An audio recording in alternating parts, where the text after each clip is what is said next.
La veille de Noël, sous un ciel parisien chargé de promesses, un magnate du nom d'Antoine Dupont emmena sa fille admirer les illuminations de la place des Vosges. Une fillette étrange s'approcha et murmura « Elle est comme moi ».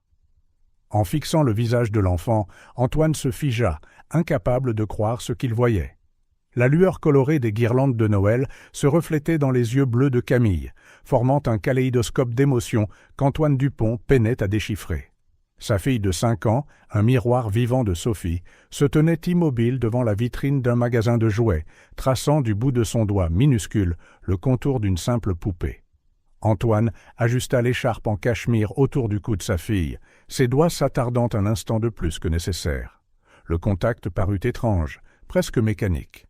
Camille ne réagit pas. La place bourdonnait de vie autour d'eux. Des familles riaient, des enfants poursuivaient des flocons de neige imaginaires, des couples déambulaient main dans la main. Antoine et Camille formaient un îlot de silence dans cet océan de liesse festive. Un vendeur de marrons chauds passa, l'arôme doux et chaud les enveloppant un instant. Antoine fut transporté vers un autre Noël, 6 ans plus tôt. Le couloir de l'hôpital, d'une blancheur aseptisée, le son rythmé des moniteurs cardiaques résonnant sur les murs. Sophie, radieuse même dans son épuisement, caressait doucement son ventre arrondi. « Elle danse, Antoine », chuchota-t-elle, un sourire illuminant son visage. « Nos petites ballerines ». Le docteur Bernard entra, son expression un masque de neutralité professionnelle. « C'est l'heure, Madame Dupont ». Les heures suivantes furent un tourbillon d'anticipation et d'anxiété. Le son du premier cri déchira l'air, suivi d'un silence. « Félicitations, Monsieur et Madame Dupont. »« C'est une fille en bonne santé. »« Une fille. Singulier. » Le visage du docteur Bernard se tordit en une expression de regret répété. « Je suis désolé de vous informer que le second bébé n'a pas survécu. » Le monde d'Antoine s'effondra. Le cri de Sophie, un mélange troublant de joie et de douleur profonde, résonna dans la pièce. « Papa », la voix de Camille le ramena au présent.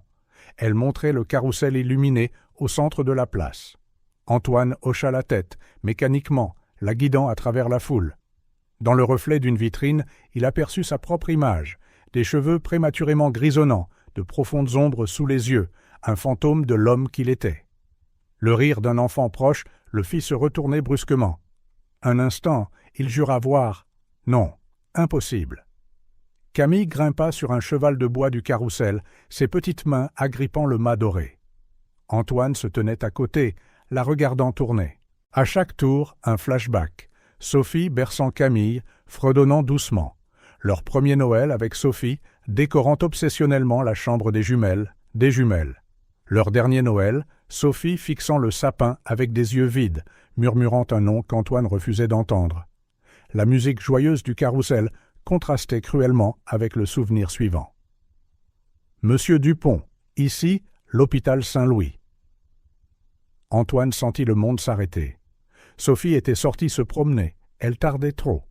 Il y a eu un accident. Les mots suivants se noyèrent dans un silence bourdonnant. « Overdose accidentelle », concluraient les rapports. Oui, dans son cœur, Antoine savait que c'était autre chose. Les funérailles eurent lieu un jour de neige, très semblable à celui-ci. Camille, âgée de seulement 3 ans, ne comprenait pas pourquoi maman dormait dans une boîte. Antoine n'avait pas de réponse. Le carrousel s'arrêta. Camille descendit, ses yeux cherchant son approbation. Antoine força un sourire, tendant la main mécaniquement. Elle hésita avant de la prendre. Ils marchèrent en silence, dépassant les chorales de Noël, les vendeurs de rue et les Pères Noël des grands magasins. La ville célébrait, inconsciente du vide qui les consumait. Antoine vérifia sa montre, presque l'heure du dîner prévu au Willow, suivi de l'ouverture des cadeaux au manoir. Tout était chronométré comme une transaction commerciale. Camille s'arrêta soudainement, les yeux fixés sur quelque chose au-delà des lumières décoratives. Antoine suivit son regard, sentant son souffle se couper. Dans le reflet déformé d'une grande boule de Noël, un instant, il sembla y avoir 2 Camilles. Antoine cligna des yeux et l'illusion s'évanouit. Mais Camille restait immobile, comme si elle attendait quelque chose ou quelqu'un. La cloche du grand sapin de Noël sonna l'heure. C'était le signal pour partir, mais Camille ne bougeait pas. 5 minutes de plus, s'entendit dire Antoine, se surprenant lui-même. Camille hocha la tête, un petit sourire, le premier de la soirée, courbant ses lèvres. Alors qu'il regardait sa fille marcher vers le grand arbre, Antoine sentit quelque chose qu'il n'avait pas éprouvé depuis des années. L'espoir. Les lumières scintillaient comme des étoiles terrestres, créant des ombres dansantes sur les visages des passants. Antoine desserra sa cravate de soie, un malaise soudain. La dernière fois qu'il s'était senti aussi mal à l'aise, c'était quand Sophie avait insisté pour fouiller les archives de l'hôpital, des semaines avant sa mort. La place gardait ses secrets sous des couches de lumière et de musique. Quelque part entre les ombres et les reflets, le passé attendait d'être découvert. Camille continuait d'avancer, chaque pas la rapprochant d'un destin qu'Antoine ne pouvait encore comprendre. La neige se mit à tomber plus fort, recouvrant la place d'une couverture blanche, comme si l'univers effaçait l'ardoise, leur accordant à tous une seconde chance. Le carrousel tournait dans un tourbillon de couleurs et de rires d'enfants. Camille hésita au bord, ses petits doigts agrippant la barre de sécurité. Antoine observait de loin, déchiré entre l'envie de la protéger et le désir de la voir sourire à nouveau. Un flocon de neige atterrit sur le nez de Camille, fondant instantanément. Elle cligna des yeux, surprise, et pendant un bref instant, Antoine entrevit l'enfant insouciante qu'elle aurait pu être. Puis, l'impensable se produisit. Une fillette vêtue d'un manteau rouge délavé passa en courant, manquant de renverser Camille. Les deux se retournèrent simultanément. Une image en miroir. Le monde parut s'immobiliser. Des cheveux dorés identiques, les mêmes yeux bleus profonds, des taches de rousseur aux mêmes endroits. Même leur façon de froncer les sourcils, confuse, était identique. Antoine sentit le sol se dérober sous ses pieds. Son esprit hurlait que c'était impossible, mais ses yeux ne pouvaient nier la vérité qui se présentait à lui. Les fillettes se fixaient, immobiles, comme si elles craignaient que l'autre ne disparaisse si elles clignaient des yeux.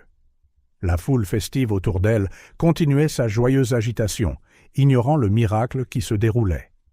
Camille fut la première à rompre le silence, sa voix habituellement si contenue émergeant dans un murmure émerveillé. « Elle est comme moi. » L'autre fille, Juliette, bien qu'Antoine ne connaisse pas encore son nom, tendit une main hésitante vers Camille, comme pour vérifier si elle était réelle. Leurs doigts se frôlèrent presque quand une voix rauque trancha l'air. « Juliette, viens ici immédiatement !» Une femme âgée sortit de la foule, sa démarche pressée contrastant avec la canne qu'elle utilisait. Vêtue de vêtements simples mais bien entretenus, elle se figea en voyant Antoine. La reconnaissance brilla dans ses yeux un instant avant d'être remplacée par quelque chose de proche de la panique. Antoine fit un pas en avant, des milliers de questions se formant dans son esprit, mais avant qu'il ne puisse parler, la femme, Isabelle, attrapa le bras de Juliette. « Allons, ma chérie, il se fait tard. » Juliette résista, ses yeux ne quittant jamais Camille. « Mais grand-mère, regarde, elle est... »« Je sais, ma chérie, je sais. » La voix d'Isabelle tremblait légèrement. « Mais nous ne pouvons pas rester. Allons-y. » Antoine trouva enfin sa voix. « Attendez, s'il vous plaît. J'ai besoin de... » Mais Isabelle partait déjà, entraînant une Juliette réticente par la main. La foule sembla les engloutir, laissant Antoine et Camille figés sur place. Camille tira sur la manche de son père. « Papa, pourquoi me ressemblait-elle? C'est la magie de Noël ?» Antoine ne put répondre. Son esprit tourbillonnait plus vite que le carrousel, essayant de traiter l'impossible. Sophie avait eu raison depuis le début. Elle avait eu raison. Sans réfléchir, Antoine souleva Camille et plongea dans la foule. L'odeur de pain et de cannelle laissa place à l'odeur de sueur et de désespoir, alors qu'il se faufilait entre les familles heureuses, cherchant frénétiquement le manteau rouge délavé. Des aperçus de Juliette apparaissaient et disparaissaient comme des éclairs, un reflet dans une boule de sapin, une ombre projetée par les lumières scintillantes. Le cœur d'Antoine battait à tout rompre, noyant même les cloches de Noël. Camille s'accrochait à son cou, confuse, mais étrangement calme. « Papa, où allons-nous ? Nous devons trouver cette fille, ma chérie. » Antoine reconnut à peine sa propre voix, rauque et désespérée. Ils tournèrent à un coin de rue et les virent. Isabelle essayait de faire monter Juliette à la hâte dans un taxi, mais la fille résistait, regardant en arrière, comme si elle savait qu'on la suivait. « Attendez !» cria Antoine, courant les derniers mètres. Isabelle se retourna, la peur évidente dans ses yeux. Un instant, Antoine vit au-delà de la façade d'une grand-mère inquiète. Il y avait de la culpabilité, là, et des secrets. « Monsieur Dupont, dit-elle, la voix tremblante, s'il vous plaît, ne rendez pas les choses plus difficiles qu'elles ne le sont déjà. » Antoine posa Camille, et les deux filles gravitèrent immédiatement l'une vers l'autre, comme des aimants. Il s'agenouilla, se mettant au niveau des yeux d'Isabelle. « Qui êtes-vous » demanda-t-il, sa voix à peine contenue. « Et qui est-elle, vraiment ?» Isabelle regarda les filles, puis Antoine. Des larmes brillaient dans ses yeux fatigués. « Elle s'appelle Juliette, ma petite fille. » Antoine sentit le monde tourner. « Comment est-ce possible ?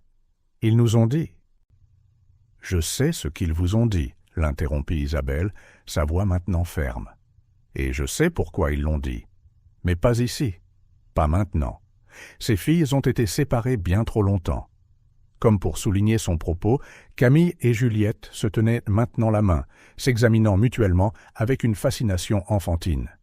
Elles étaient comme des miroirs vivants, reflétant non seulement les apparences, mais aussi les mouvements et les expressions.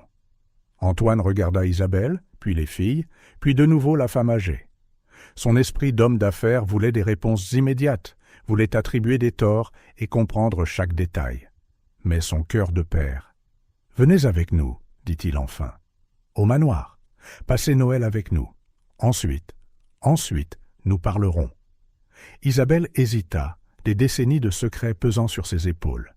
Mais alors Juliette rit, un son identique à celui de Camille, et la décision fut prise. « D'accord, » accepta-t-elle. « Mais sachez ceci, monsieur Dupont, cette histoire a de nombreuses couches, et toutes ne sont pas jolies. » Antoine hocha la tête, sentant le poids de ses mots. Alors qu'il aidait Isabelle à monter dans la limousine qu'il avait appelée, il observa les filles. Camille et Juliette discutaient déjà avec enthousiasme, comme si elles se connaissaient depuis toujours. D'une certaine manière, pensa Antoine, c'était peut-être le cas. Alors que le véhicule glissait à travers les rues décorées, Antoine ressentit un mélange d'émotions qu'il ne pouvait nommer. La joie des retrouvailles, la colère de la séparation, la peur de ce qu'il allait découvrir et, étonnamment, l'espoir. Il regarda le ciel par la fenêtre. La neige tombait toujours, recouvrant la ville d'un manteau blanc, comme si l'univers effaçait l'ardoise, leur accordant à tous une seconde chance. Noël, réalisa Antoine, apporterait plus que des cadeaux cette année. Il apporterait des vérités longtemps enfouies et peut-être un nouveau départ pour eux tous. Les lumières de la ville passaient en flou coloré, se reflétant sur les visages identiques des filles. Camille et Juliette, séparées par les circonstances, maintenant unies par le destin. Et entre elles, Isabelle, gardienne réticente de secrets, sur le point d'être révélée. Antoine appuya sur le bouton de l'interphone. « À la maison » ordonna-t-il au chauffeur. Et pour la première fois depuis des années, le mot « maison » ne sonna pas creux. Le manoir Dupont, normalement silencieux, résonnait maintenant de rires enfantins. Antoine observait à travers la porte légèrement ouverte de la chambre de Camille les deux filles jouer comme si elles n'avaient jamais été séparées. Juliette tenait une poupée de porcelaine avec révérence, tandis que Camille empilait des blocs colorés, construisant un château imaginaire. Isabelle s'était retirée dans la chambre d'amis, prétextant l'épuisement, mais Antoine reconnut la tactique. Elle gagnait du temps, organisant ses pensées, planifiant peut-être même une fuite. Il ne le permettrait pas. Pas cette fois. D'un pas lourd, Antoine se dirigea vers son bureau. Le grand bureau en acajou, habituellement couvert de contrats et de rapports financiers, soutenait maintenant une boîte poussiéreuse. Sophie lisait l'étiquette manuscrite. Il hésita avant de l'ouvrir. L'odeur de lavande, le parfum préféré de Sophie, flottait encore sur les documents. Antoine prit le premier dossier, marqué « Hôpital Saint-Louis », acte de naissance. Ses mains tremblaient légèrement en l'ouvrant. C'était là, noir sur blanc. Camille et Juliette Dupont, nés le 15 décembre, naissance gémellaire. Mais une note manuscrite attira son attention. Décès néonatal. Juliette Dupont, 03h47. Antoine fronça les sourcils. Pourquoi quelqu'un écrirait-il le décès à la main sur un document officiel? Et pourquoi ne l'avait-il jamais remis en question? Il plongea plus profondément dans la boîte, trouvant des lettres, des reçus et les notes de Sophie. L'une d'elles en particulier lui serra le cœur. J'ai encore rêvé d'elle. 2 filles courant dans le jardin. Antoine dit que mon esprit me joue des tours, mais je sais, je le sens. Juliette est vivante quelque part. Pourquoi personne ne me croit? La note était datée d'1 semaine seulement avant. Antoine déglutit, repoussant le souvenir douloureux. Il continua de chercher, trouvant des reçus d'enquêteurs privés que Sophie avait engagés secrètement. Tous avaient abouti à des impasses. Tous concluaient qu'elle délirait. Mais si, un flash de mémoire le frappa. Sophie, enceinte de 7 mois, caressant son ventre en parlant au bébé. « Camille sera l'artiste » avait-elle dit en souriant. « Je la sens bouger chaque fois que je joue du piano. Et Juliette, oh, elle sera notre petite aventurière. Elle est toujours agitée, surtout la nuit. » Antoine avait ri à l'époque, trouvant adorable la façon dont Sophie attribuait des personnalités aux filles à naître. Maintenant, le souvenir le faisait douter de tout. Comment avait-il pu douter de ses instincts? Il reporta son attention sur les documents de l'hôpital. Quelque chose ne collait pas. Les signatures sur des documents cruciaux semblaient fausses. Des années dans les affaires l'avaient rendu expert dans la détection d'incohérences. Il prit le téléphone et composa le numéro de son détective privé de confiance, Thierry. « C'est Antoine Dupont. J'ai besoin de tout ce que vous pouvez trouver sur le jour de la naissance de mes filles à l'hôpital Saint-Louis. Et je veux une enquête complète sur les adoptions suspectes des 10 dernières années. Urgent. » Raccrochant, il sentit l'adrénaline parcourir ses veines. Il était proche de quelque chose, il le sentait. Un autre flash de mémoire. Sophie, à sa 32e semaine de grossesse, le réveillant au milieu de la nuit. « Antoine, Antoine, réveille-toi !» Elle avait les larmes aux yeux, mais souriait. « Elle communique. »« Quoi ?» avait-il murmuré, encore à moitié endormi. « Les bébés ?» L'une donne un coup de pied et l'autre répond. C'est comme si elles se parlaient. Oh, Antoine, c'est magique. Il l'avait serrée dans ses bras, embrassant son front, étonné de la connexion que Sophie ressentait avec leurs filles à naître. Maintenant, en regardant Camille et Juliette jouer dans la pièce voisine, Antoine se demandait si cette connexion ne s'était jamais vraiment rompue, si d'une manière ou d'une autre, les filles avaient toujours su l'existence de l'autre. Il retourna au document, déterminé. Chaque papier, chaque note pouvait être la clé pour démêler ce mystère. Les heures passèrent. La pile de preuves grandissait. Des schémas commencèrent à émerger. Des dates modifiées, des noms récurrents, des sommes inexplicables transférées sur des comptes inconnus. C'était presque l'aube quand Antoine trouva quelque chose qui lui glaça le sang. Une photo cachée parmi des rapports médicaux. Sur celle-ci, une infirmière qu'il ne reconnaissait pas se tenait à côté d'un couple élégant. En retournant la photo, une inscription. « Merci pour tout, Isabelle. Vous nous avez offert le plus grand des cadeaux. » Antoine eut la nausée. Quel rôle Isabelle avait-elle vraiment joué dans cette histoire? Un autre souvenir l'assaillit, cette fois du jour de la naissance. Sophie, pâle et épuisée, suppliant de voir les 2 bébés. L'infirmière, d'une voix douce, « Je suis désolé, Madame Dupont. Seule Camille a survécu. Il vaut mieux ne pas voir l'autre corps pour préserver les bons souvenirs. » À l'époque, Antoine avait acquiescé, pensant que c'était mieux pour Sophie. Maintenant, il réalisait l'erreur monumentale qu'il avait commise. Combien d'autres familles avaient vécu la même chose? Le bruit de petits pas le distraya. Camille et Juliette se tenaient à la porte du bureau, se tenant la main, le regardant curieusement.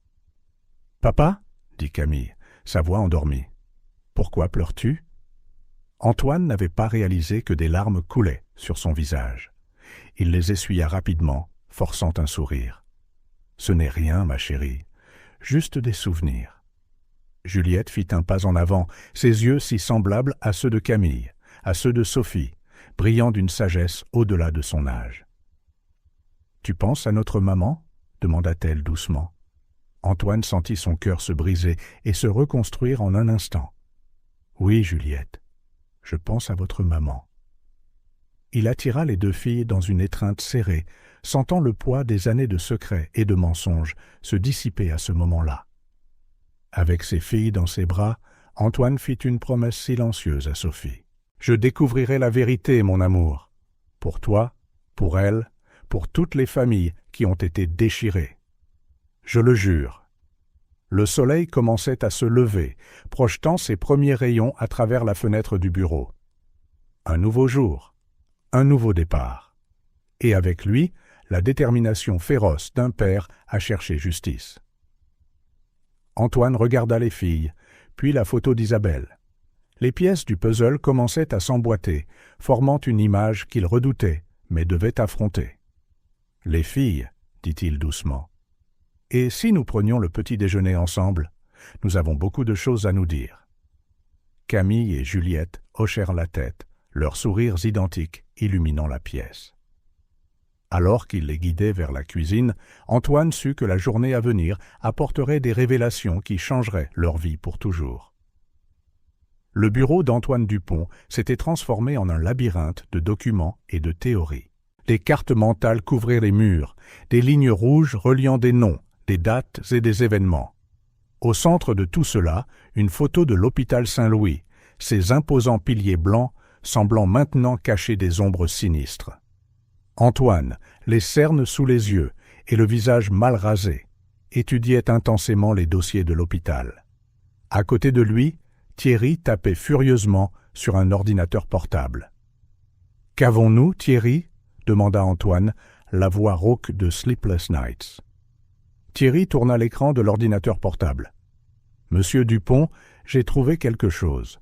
Regardez ces actes de naissance. » Antoine se pencha, ses yeux balayant rapidement les informations. Date de naissance modifiée, heures incohérentes, signatures qui ne correspondaient pas. C'était un schéma subtil, mais indéniable. « Combien de cas comme celui-ci » demanda Antoine, sentant un nœud dans son estomac. « Juste un, » répondit Thierry, la voix lourde. « Le cas de vos filles, de vos... » Antoine sentit le poids de la révélation. Ce n'était pas un complot généralisé, mais quelque chose de spécifique, de ciblé. Mais pourquoi? Et l'acte de décès de Juliette, continua Thierry, ouvrant un autre fichier. Il y a de graves divergences. L'heure du décès indiquée ne correspond pas aux journaux d'activité de la salle de néonatologie. Antoine attrapa le document, les yeux fixés sur l'heure, 03h47. Qu'est-ce que ça veut dire, Thierry? Ça veut dire, Monsieur Dupont, que selon les registres, il n'y avait aucun bébé en état critique à cette heure-là. En fait, il n'y a eu aucun décès enregistré cette nuit-là. Le monde d'Antoine sembla tourner. La certitude de la mort de Juliette, qui pendant des années avait été une blessure ouverte, se transforma maintenant en un doute angoissant. Et avec le doute vint l'espoir. « Thierry, j'ai besoin que vous vérifiez autre chose, » dit Antoine, la voix tremblante. « Cherchez des adoptions ou des transferts de bébés dans les semaines qui ont suivi la naissance de mes filles. » Pendant que Thierry travaillait, Antoine se leva, se dirigeant vers la fenêtre. Dehors, Camille et Juliette jouaient dans le jardin, leur rire résonnant à travers la propriété. La vue le remplit d'une détermination féroce. « Monsieur Dupont » la voix de Thierry le ramena. « J'ai trouvé quelque chose. 2 semaines après la naissance de vos filles, il y a eu une adoption précipitée. Une fille avec la même date de naissance. » Antoine sentit son cœur s'emballer. Les noms des parents adoptifs? Thierry hésita. C'est là que c'est étrange. Les noms ont été caviardés. Tous les documents relatifs à cette adoption semblent avoir été aseptisés. Antoine fronça les sourcils. Quelqu'un s'était donné beaucoup de mal pour cacher cette adoption. Mais pourquoi? Et comment cela se connectait-il à Juliette? Il retourna à son bureau, fouillant dans les documents, jusqu'à ce qu'il trouve ce qu'il cherchait. L'horaire du personnel de la nuit de la naissance. Ses yeux parcoururent la liste jusqu'à ce qu'il s'arrête à un nom. Isabelle Moreau, infirmière en chef. La même Isabelle qui était maintenant dans sa maison, s'occupant de Juliette. Les pièces s'assemblaient, formant une image qu'il craignait, mais devait affronter. « Thierry, j'ai besoin de tout sur Isabelle Moreau. Antécédents professionnels, finances, relations, tout. » Pendant que l'enquêteur travaillait, Antoine s'accorda une pause. Ses yeux dérivèrent vers une photo de Sophie sur le bureau. Elle souriait, radieuse dans sa grossesse tardive. Un flash de mémoire le frappa. Sophie, quelques jours après l'accouchement, insistant sur le fait qu'elle avait entendu 2 pleurs distincts cette nuit-là. « Antoine, je sais ce que j'ai entendu. 2 bébés qui pleuraient. À l'époque, il avait attribué cela au traumatisme et aux médicaments. Maintenant, la culpabilité le consumait. Comment avait-il pu douter d'elle ? Monsieur Dupont, la voix de Thierry coupa ses pensées. À propos d'Isabelle Moreau, elle a pris sa retraite brusquement 2 semaines après la naissance de vos filles. Et il y a autre chose, elle a reçu une somme d'argent substantielle sur son compte au même moment. Le sang d'Antoine se glaça. Combien ? 200 000 €. Source intraçable. La dernière pièce du puzzle tomba en place. Antoine se leva brusquement, son esprit courant avec les implications. « Thierry, continuez d'enquêter. Je veux tout sur cette adoption suspecte et trouver tout lien possible entre Isabelle et ses parents adoptifs. » Quittant son bureau, Antoine s'arrêta dans le couloir, observant Camille et Juliette par la fenêtre. Elles étaient identiques dans chaque mouvement, chaque expression. Comment n'avait-il pas vu cela avant ? Il descendit, déterminé à confronter Isabelle. Mais quand il atteignit le salon, il était vide. Une note sur la table basse fit s'arrêter son cœur. « Monsieur Dupont, je sais que vous êtes proche de la vérité. S'il vous plaît, comprenez que mes actions, aussi discutables qu'elles puissent paraître, étaient motivées par le désespoir, et, croyez-le ou non, l'amour. Quand vous serez prêt à entendre toute l'histoire, retrouvez-moi là où tout a commencé. Isabelle. » Antoine froissa la note, la colère et la confusion se mélangeant dans sa poitrine. Elle s'était enfuie, emportant les réponses qu'il cherchait désespérément. Il retourna dans le jardin, regardant ses filles. Camille et Juliette, séparées par le destin, réunies par le hasard. Ou était-ce quelque chose de plus ? « Les filles, appela-t-il, sa voix plus stable qu'il ne le sentait. Venez ici. Nous devons faire un voyage. » Les guidant à l'intérieur, Antoine savait qu'il était sur le point de déterrer des vérités longtemps enfouies. L'hôpital Saint-Louis détenait des secrets, et il était temps de les affronter. Dans la voiture, en route vers l'hôpital, Antoine regarda dans le rétroviseur. Camille et Juliette somnolaient à l'arrière, têtes jointes, mains enlacées, même dans leur sommeil. La vue renforça sa détermination. L'hôpital se profilait devant, imposant et menaçant. Antoine se gara, le cœur battant. Les réponses qu'il cherchait se cachaient dans des couloirs stériles et des dossiers poussiéreux. Portant les filles endormies, une dans chaque bras, Antoine se dirigea vers l'entrée. Chaque pas le rapprochait de la vérité, de la rédemption et peut-être, enfin, de la paix que Sophie avait cherchée. Les portes automatiques s'ouvrirent avec un murmure, comme si l'hôpital était prêt à révéler ses secrets. Antoine Dupont entra, portant ses filles et le poids de 5 ans de mensonges. Il était temps d'apprendre la vérité, quel qu'en soit le coût. L'Apmaï du manoir Dupont était imprégné d'ombre, éclairé seulement par la faible lueur d'une vieille lampe. Antoine prit une profonde inspiration, sentant le poids des années et des souvenirs entassés ici. Des boîtes empilées gardèrent des fragments d'une vie écourtée, chacune témoin silencieux de ce qui avait été perdu. Ses mains tremblaient légèrement alors qu'il ouvrait une boîte simplement étiquetée « Sophie ». L'odeur de lavande, si caractéristique d'elle, l'enveloppa comme une étreinte fantomatique. Sur le dessus de la pile, un journal relié en cuir marron attira son œil. Le journal de Sophie. Antoine hésita un instant, se sentant comme s'il était sur le point d'envahir les pensées les plus intimes de sa défunte femme. Mais le besoin de réponse l'emportait sur toute hésitation. Soigneusement, il ouvrit la première page. 12 mars. Aujourd'hui, je les ai senties bouger toutes les deux pour la première fois. C'est comme si elles dansaient en moi. Camille toujours la première, et Juliette suivant juste après. Je les aime déjà tellement que ça fait mal. Des larmes se formèrent dans les yeux d'Antoine. La joie pure de ces mots contrastait douloureusement avec ce qui suivit. Il feuilleta quelques pages, atteignant les jours suivant l'accouchement. 18 décembre. Quelque chose ne va pas. Ils disent que Juliette n'a pas survécu, mais je la sens. C'est comme si une partie de moi savait qu'elle est vivante quelque part. Antoine pense que c'est la dépression qui parle, mais si ce n'était pas le cas?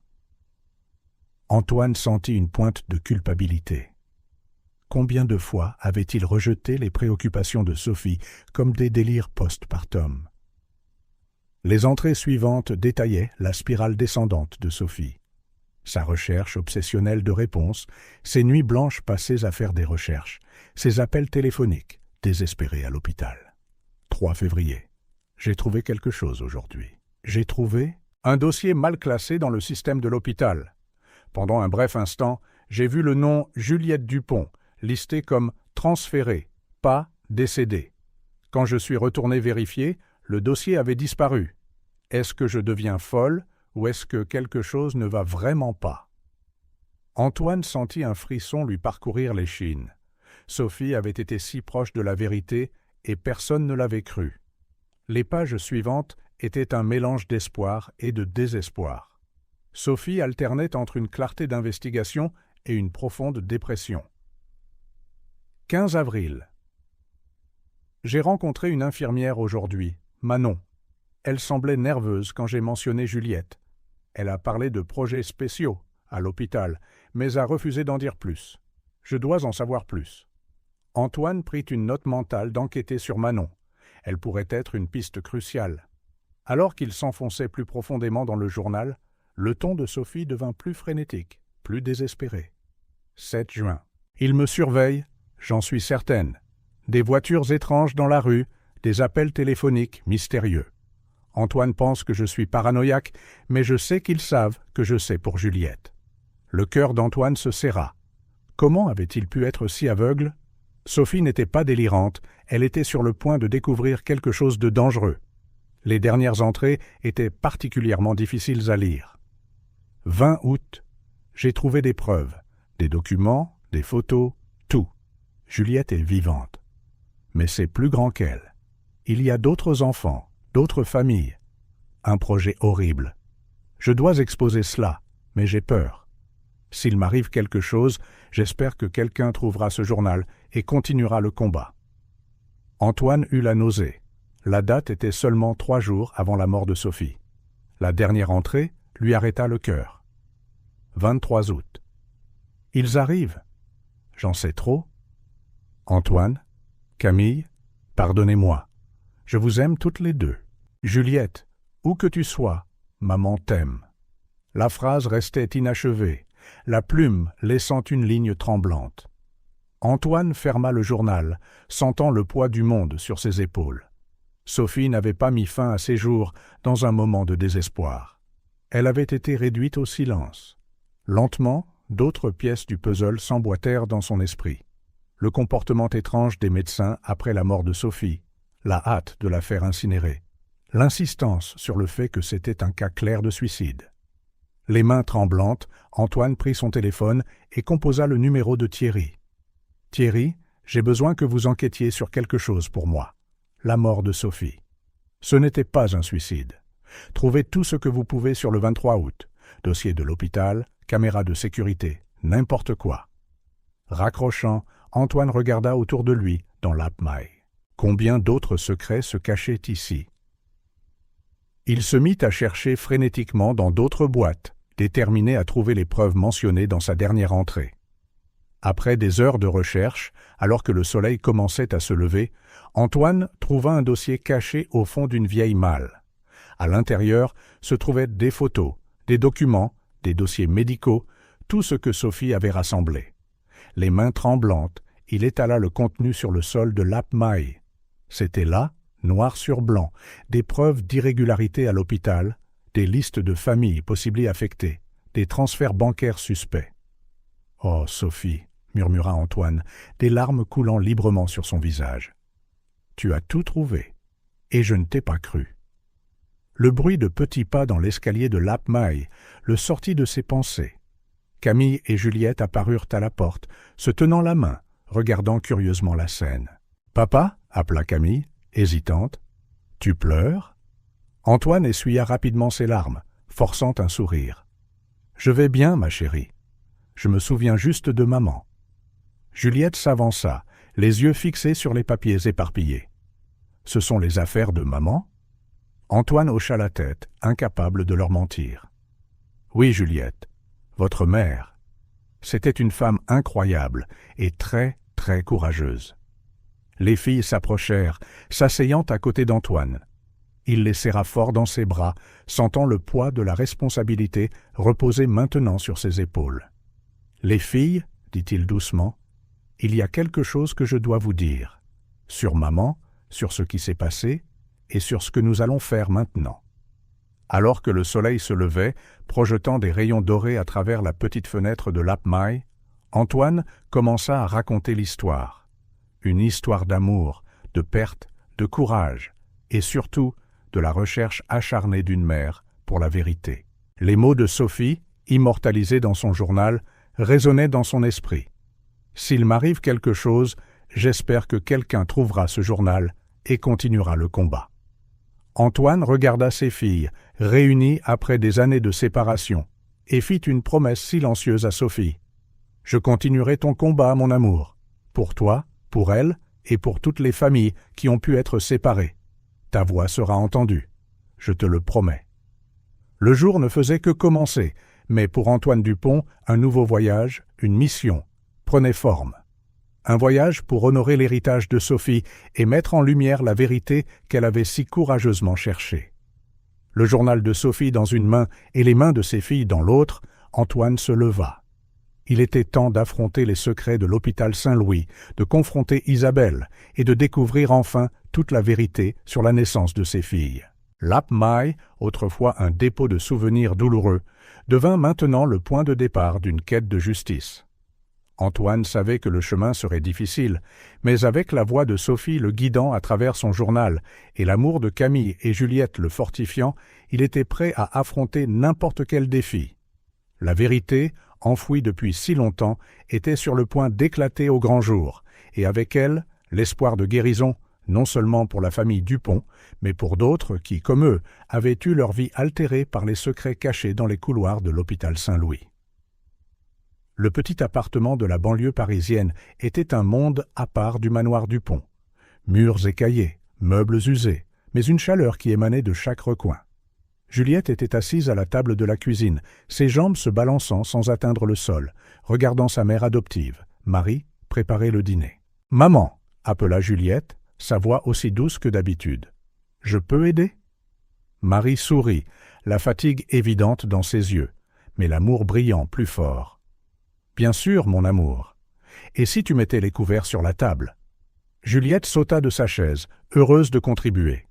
Alors qu'elle plaçait soigneusement les fourchettes et les couteaux, ses yeux se posèrent sur la photo au mur. Elle, Marie et Robert, son père adoptif, à des jours plus heureux. La porte d'entrée s'ouvrit avec un grincement et Robert entra, les épaules affaissées, le visage marqué par l'inquiétude. « Des nouvelles, chérie ?» demanda Marie, l'espoir à peine dissimulé dans sa voix. Robert secoua la tête, s'enfonçant dans une chaise. « Rien encore. On dirait que personne n'embauche. » Juliette s'approcha timidement, serrant son père dans ses bras. « Ne t'inquiète pas, papa. Je suis sûr que tu trouveras quelque chose bientôt. » Robert força un sourire, caressant les cheveux dorés de sa fille. « Merci, princesse. » Le dîner fut simple. Soupe de légumes et pain. Juliette remarqua comment sa mère se servait de plus petites portions, s'assurant qu'elle et Robert en aient assez. Après le dîner, alors que Juliette faisait semblant de jouer avec sa poupée raccommodée, elle entendit les chuchotements inquiets de ses parents dans la cuisine. « Le loyer est en retard, Marie, et les factures s'accumulent. »« Je sais, Robert. Peut-être que je peux prendre un autre service à l'hôpital. Tu travailles déjà trop.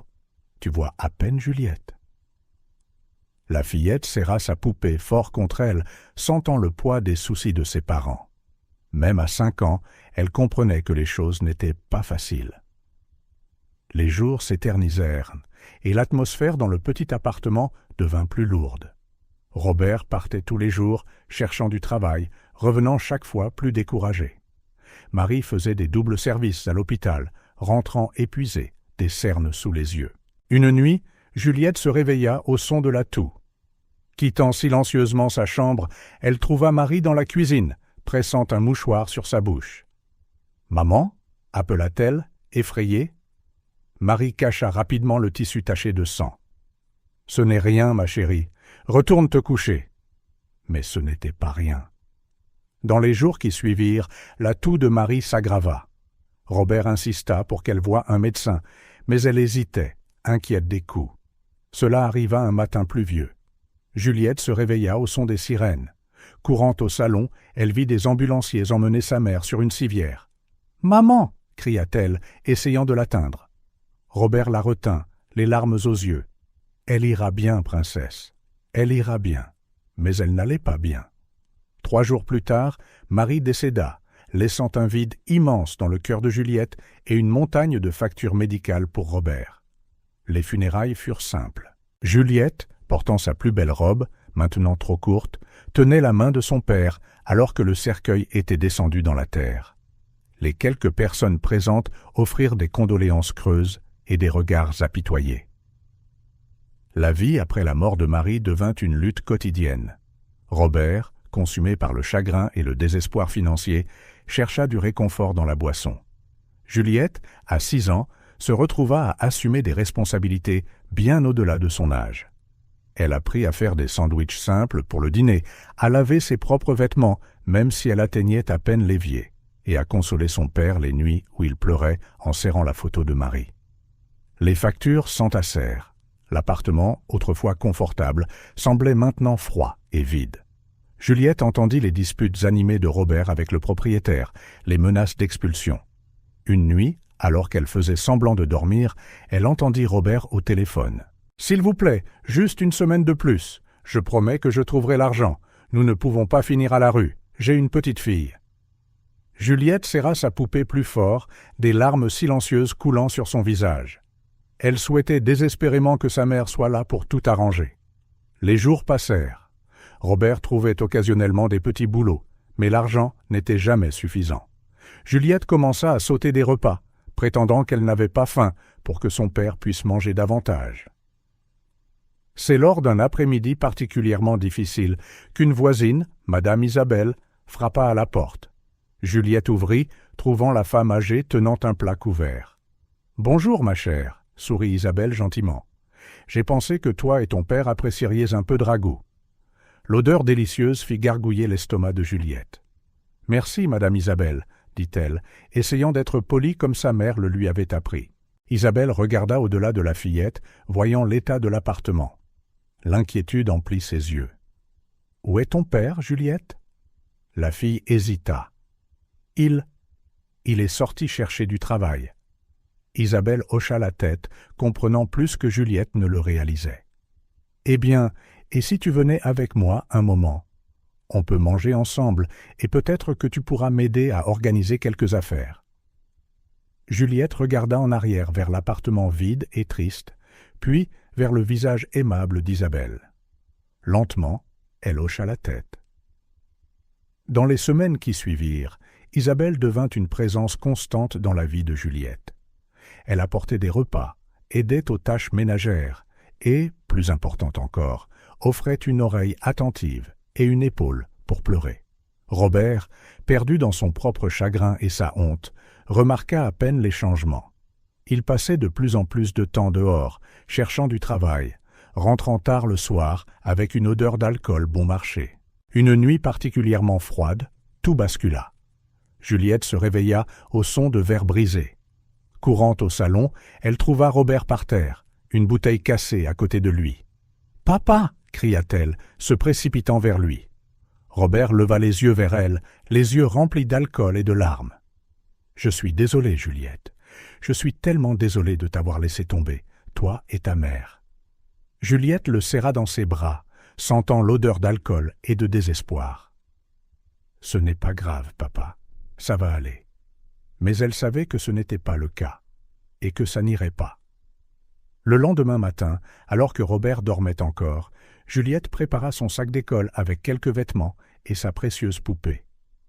Les larmes aux yeux, elle laissa un simple mot. « Papa, je t'aime, mais tu dois prendre soin de toi. Je vais bien, promis. » Avec un dernier regard sur l'appartement qui fut autrefois un foyer heureux, Juliette partit, fermant doucement la porte derrière elle. Elle savait exactement où aller. Frappant à la porte d'Isabelle, Juliette trouva la femme âgée déjà réveillée, comme si elle l'attendait. « Je me demandais quand tu viendrais, ma chère, » dit Isabelle doucement, ouvrant les bras. Juliette courut dans son étreinte, laissant enfin les larmes couler librement. Alors qu'Isabelle la réconfortait, la fillette sentit pour la première fois depuis longtemps que peut-être, juste peut-être, les choses pourraient s'améliorer. Ce que Juliette ne savait pas, c'est que ce n'était que le début d'un voyage qui la ramènerait à ses véritables origines, à une sœur qu'elle n'avait jamais su exister, et à un père qui n'avait jamais cessé de la chercher. Le soleil de fin d'après-midi filtrait à travers les rideaux du salon du manoir Dupont, créant des motifs dansants sur le tapis où jouaient Camille et Juliette.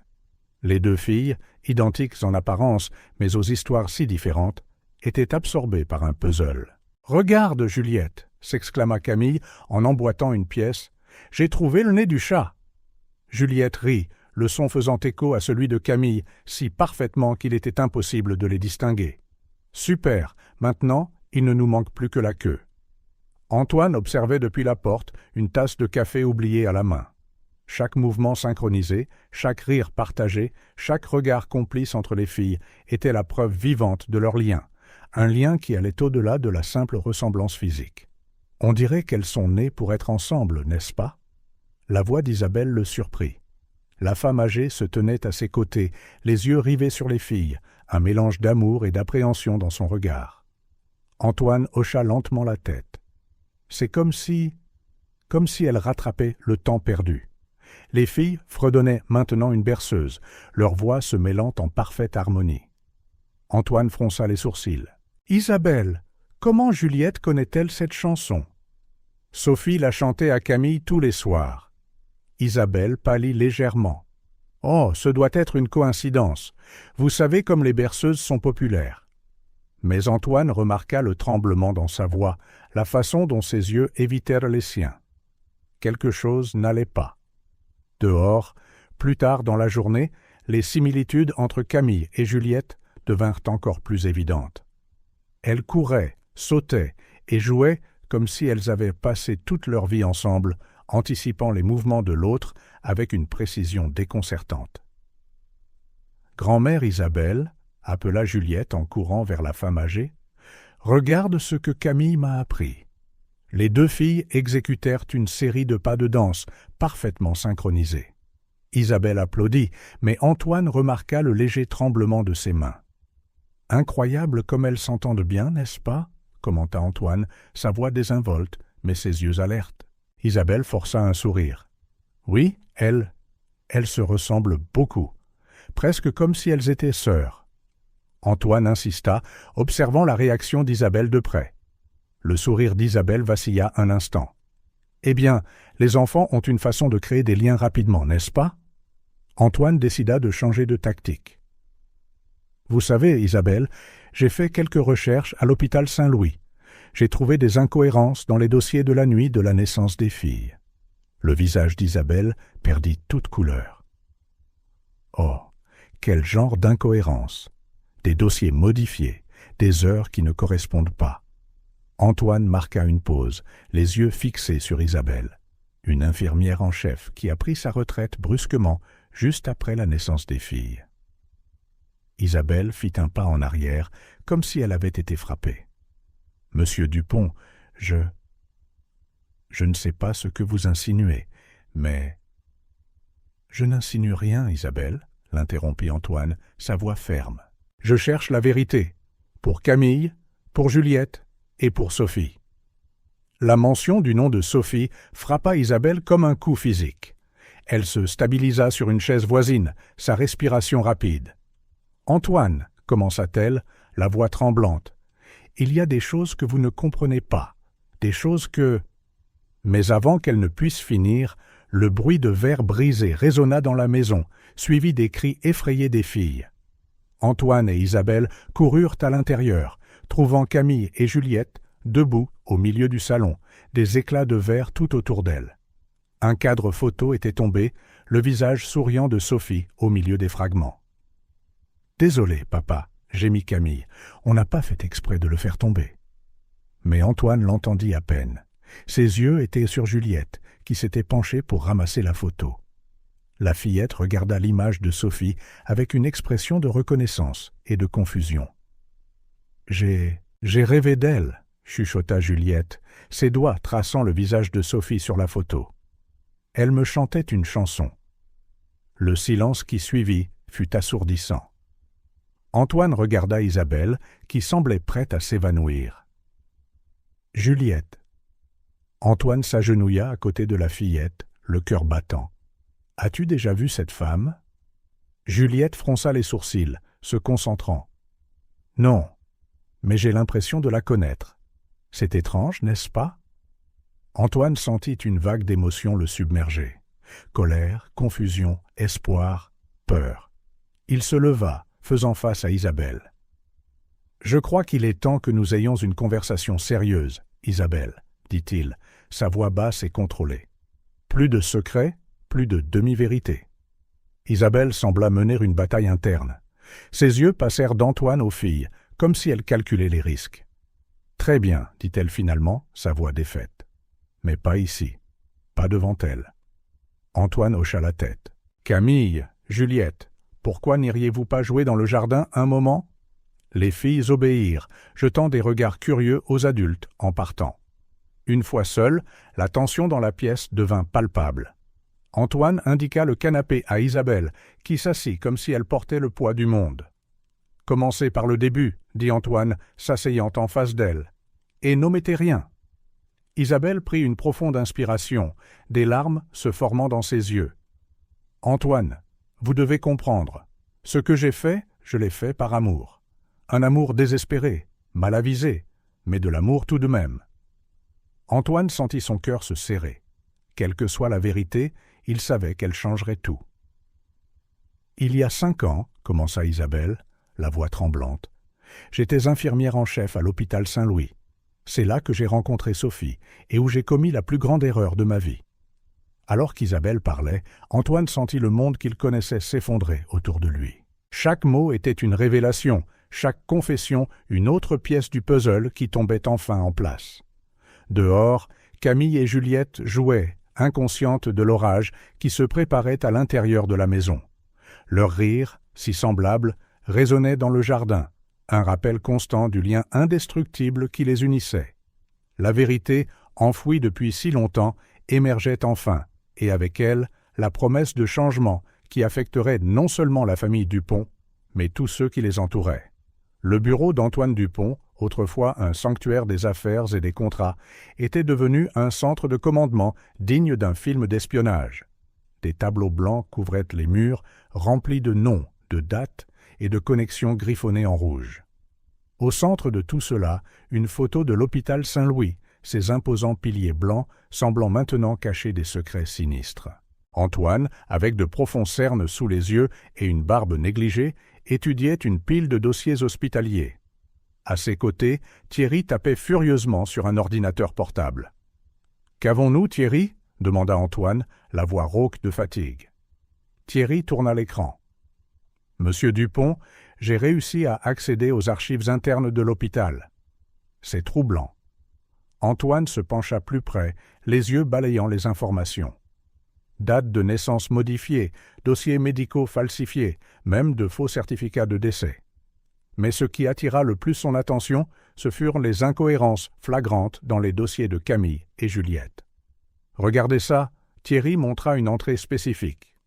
L'heure de naissance de Camille a été enregistrée à 23h45, mais celle de Juliette, elle a été effacée et réécrite plusieurs fois, comme si quelqu'un ne pouvait pas décider si elle devait exister ou non. Antoine sentit un nœud dans son estomac. Et l'acte de décès de Juliette ? Thierry ouvrit un autre fichier.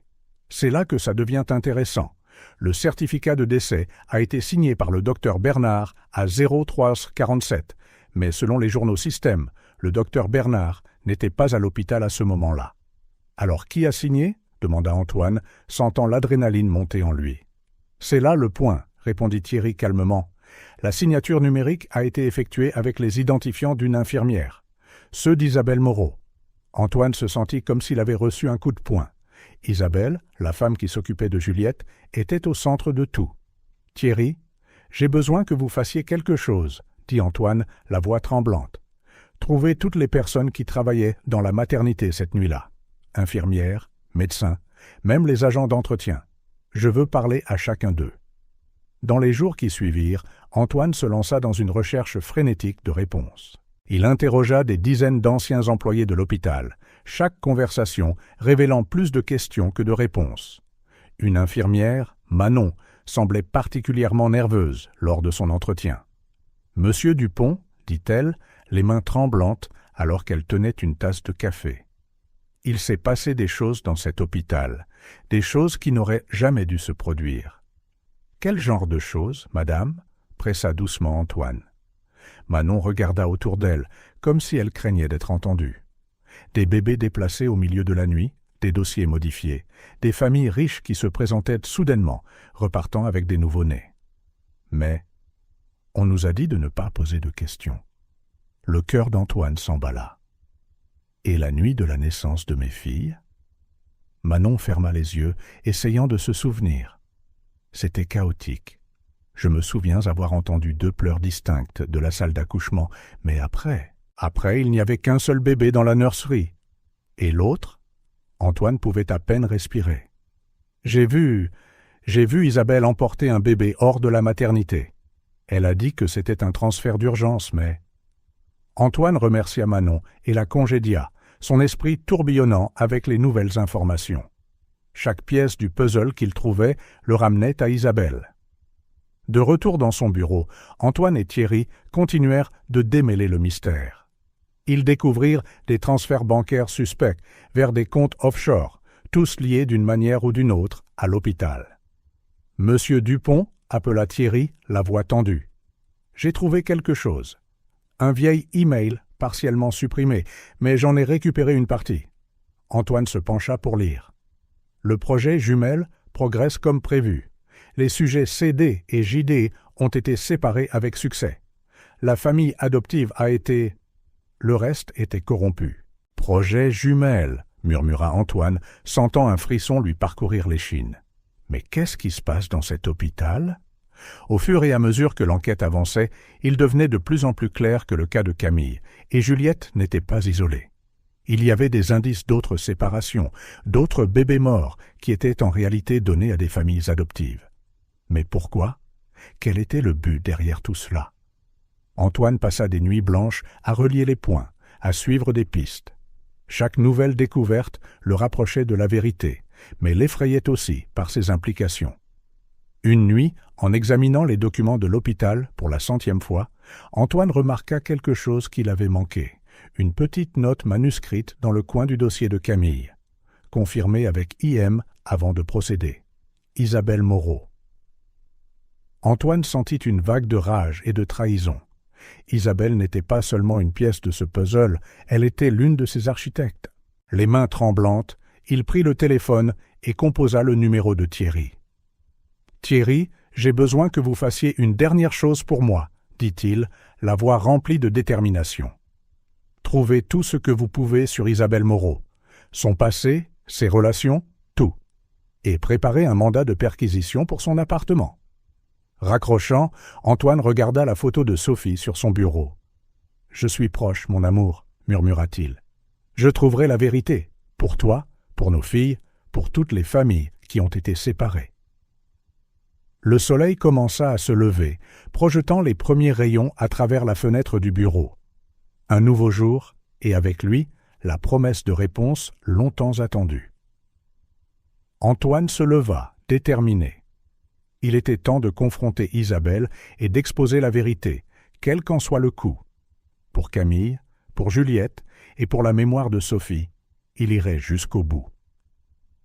L'enquête avait atteint un point critique. Les pièces du puzzle étaient presque toutes en place, il ne restait plus que la confrontation finale, la confirmation qu'Antoine craignait mais savait nécessaire. Avec un dernier regard sur les tableaux couverts d'informations dans son bureau, Antoine partit, prêt à affronter Isabelle et à démêler enfin le mystère qui avait détruit tant de vies. L'hôpital Saint-Louis se dressait, imposant, contre le ciel couvert, ses murs blancs dissimulant des secrets qu'Antoine était déterminé à découvrir.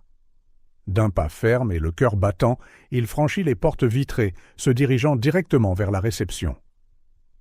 Antoine Dupont. « J'ai rendez-vous avec le docteur Grantham », annonça-t-il, sa voix portant une autorité qui fit légèrement tressaillir la réceptionniste. Quelques minutes plus tard, Antoine était assis en face du docteur Philippe Garcia, le directeur de l'hôpital. L'homme d'âge mûr semblait parfaitement maître de lui, mais Antoine remarqua le léger tremblement de ses mains alors qu'il lui offrait une tasse de café. « Monsieur Dupont, qu'est-ce qui vous amène » demanda Garcia, son ton faussement cordial. Antoine alla droit au but. « Je suis ici pour parler de la nuit du 15 décembre, il y a 5 ans, la nuit de la naissance de mes filles. » Le sourire de Garcia vacilla un instant. « Ah oui, une nuit tragique, si je me souviens bien. Je suis profondément désolé pour votre perte. »« Quelle perte, docteur Garcia ?» insista Antoine, se penchant en avant. « Parce que, voyez-vous, j'ai des raisons de croire que mes 2 filles sont en vie. » Le silence qui suivit fut assourdissant. Garcia ajusta sa cravate, visiblement mal à l'aise. « Monsieur Dupont, je ne sais pas ce qui vous a amené à penser cela, mais je vous assure que les dossiers sont clairs. Une seule de vos filles a survécu. » Antoine posa un dossier rempli de documents sur la table. « Les dossiers peuvent être modifiés, docteur. Et les vôtres l'ont été, à plusieurs reprises. » Les 2 heures suivantes furent une bataille de mots et de preuves. Antoine présenta les incohérences qu'il avait découvertes, les témoins qu'il avait interrogés. À chaque révélation, Garcia semblait se ratatiner un peu plus dans son fauteuil. « Que s'est-il passé cette nuit-là, docteur » exigea Antoine, sa patience s'épuisant. « Je veux la vérité. » Garcia soupira profondément, semblant vieillir de plusieurs années en quelques secondes. « Monsieur Dupont, ce qui s'est passé est plus complexe que vous ne pouvez l'imaginer. Des décisions ont été prises, des décisions qui, à l'époque, semblaient être pour le plus grand bien. »« Le plus grand bien » cria presque Antoine. « Séparer des jumelles nouveau-nées, c'est pour le plus grand bien ?» Il ne s'agissait pas seulement de vos filles, admit Garcia à contre-cœur. Il y avait une étude en cours, une étude sur l'inné et l'acquis. Des jumeaux identiques élevés dans des environnements radicalement différents. Antoine eut la nausée. « Vous avez joué avec des vies comme si c'étaient des rats de laboratoire. » Garcia ne répondit pas, son silence plus révélateur que n'importe quel mot. « Qui d'autre était impliqué ?» insista Antoine. « Je ne peux pas citer de nom, » balbutia Garcia. « Mais je peux vous dire que l'infirmière en chef cette nuit-là, Isabelle Moreau, en sait plus qu'elle ne le laisse paraître. » Antoine quitta l'hôpital avec plus de questions que de réponses, mais certain d'être sur la bonne voie. Isabelle était la clé pour résoudre tout le mystère. Pendant ce temps, au manoir Dupont, Camille et Juliette jouaient dans le jardin, sous l'œil vigilant d'Isabelle. Les filles construisaient un château de sable, leurs mains se déplaçant en parfaite synchronisation. « Tu sais, Juliette, » dit Camille nonchalamment, « c'est drôle, comme on aime toutes les 2 les mêmes choses. » Juliette hocha la tête en souriant. Chala. « Oui, et comme on fait les mêmes grimaces quand on réfléchit. » Les 2 rirent, leur rire identique faisant écho. Isabelle, assise non loin, sentit son cœur se serrer. « Grand-mère !» Isabelle, appela Juliette, « regarde ce que Camille m'a appris. » Les filles exécutèrent une routine de danse. Isabelle applaudit, mais ne put se défaire du sentiment que tout était sur le point de s'effondrer. « C'est incroyable comme elles s'entendent bien, n'est-ce pas ?» commenta Camille, regardant Isabelle. Juliette hocha lentement la tête. « Ce n'est pas seulement notre apparence qui se ressemble, c'est tout.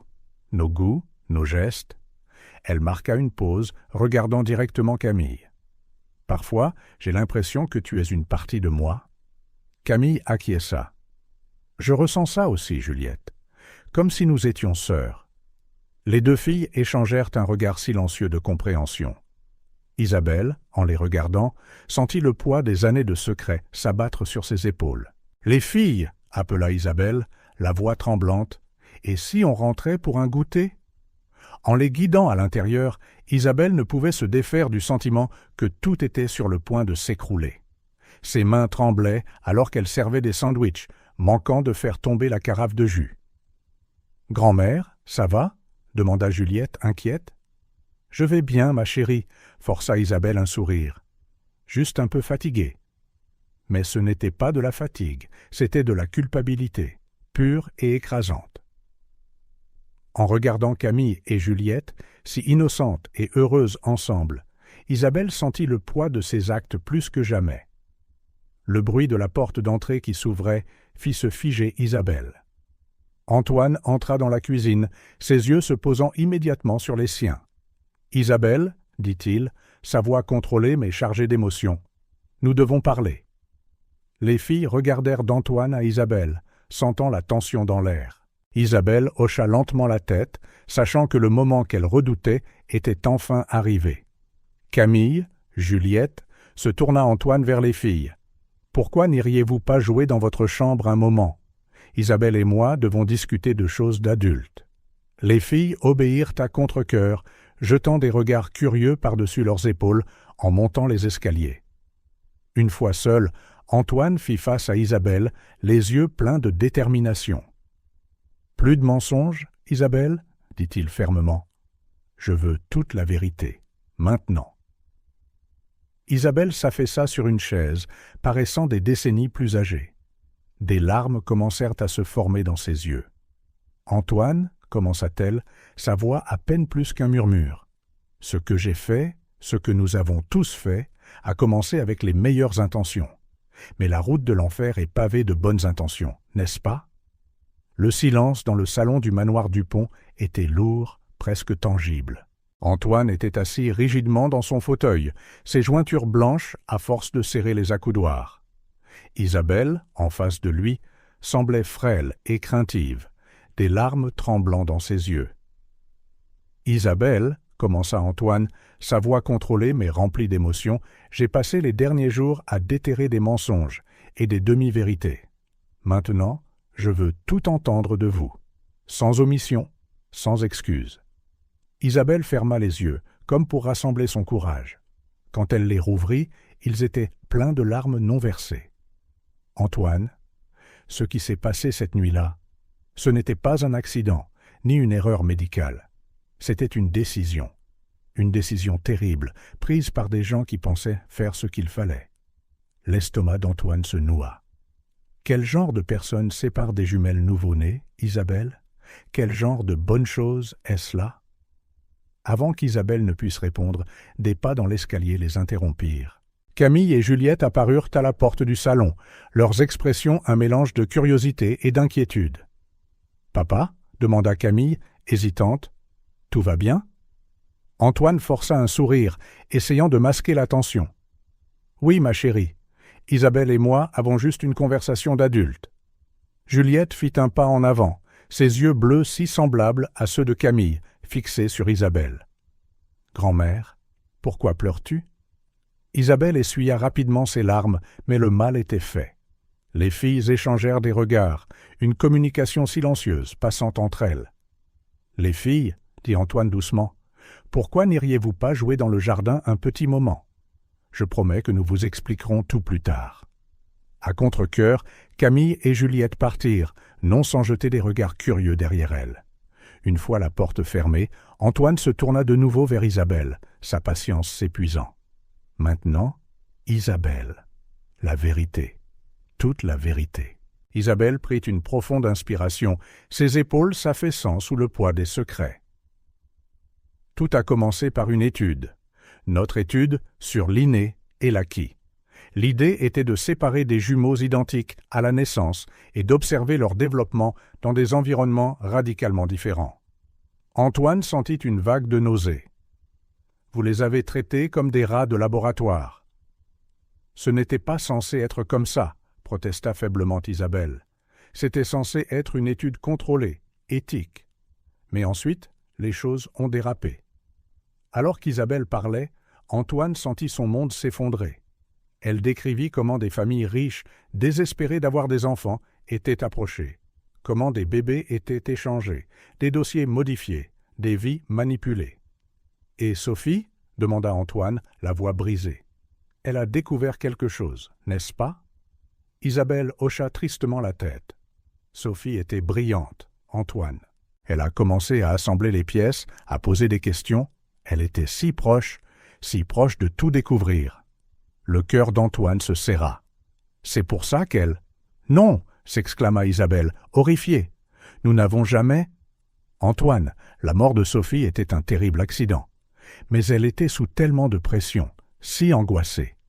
Dehors, dans le couloir, Camille et Juliette étaient accroupies, écoutant chaque mot à travers la porte légèrement ouverte. Leurs yeux se rencontrèrent, remplis de confusion et de peur.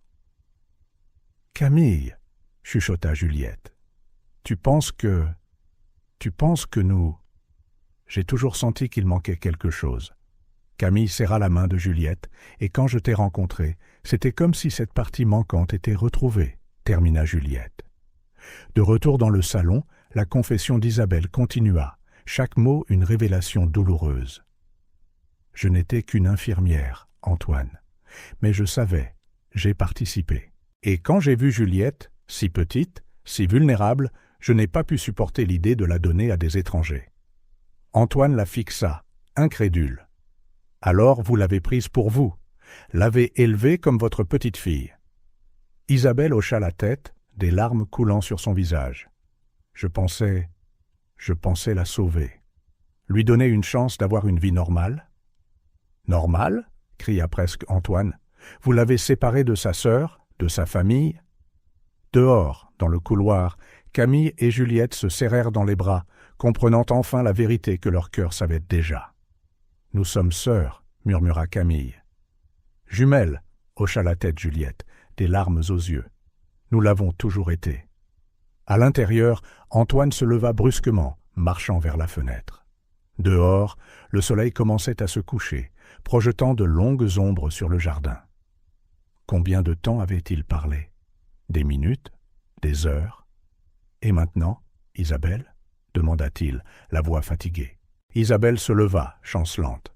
« Antoine, je suis prête à faire face aux conséquences de mes actes. Mais s'il vous plaît, pensez aux filles. Elles ont déjà tant souffert. » Avant qu'Antoine ne puisse répondre, la porte s'ouvrit complètement. Camille et Juliette entrèrent, main dans la main, leur visage un mélange de détermination et de vulnérabilité.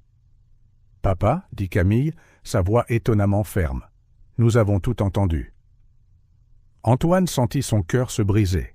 Il voulait les protéger, leur épargner cette vérité douloureuse. Mais en les regardant maintenant, si unies, si fortes ensemble, il réalisa qu'elles étaient peut-être plus résilientes qu'il ne le pensait. « Juliette est ma sœur, n'est-ce pas ?» continua Camille. « Ma jumelle ?» Antoine hocha lentement la tête. « Oui, ma chérie. Elle l'est ?» Juliette regarda Isabelle, les yeux remplis de confusion et de douleur. « Grand-mère ? Pourquoi ?» Isabelle tomba à genoux, sanglotant. « Oh, Juliette, ma chérie, je suis tellement désolé, tellement désolé. » Les filles s'approchèrent d'Isabelle, posant chacune une main sur son épaule. Le geste, si plein de compassion, serra le cœur d'Antoine. « Qu'est-ce qu'on fait maintenant, papa ?»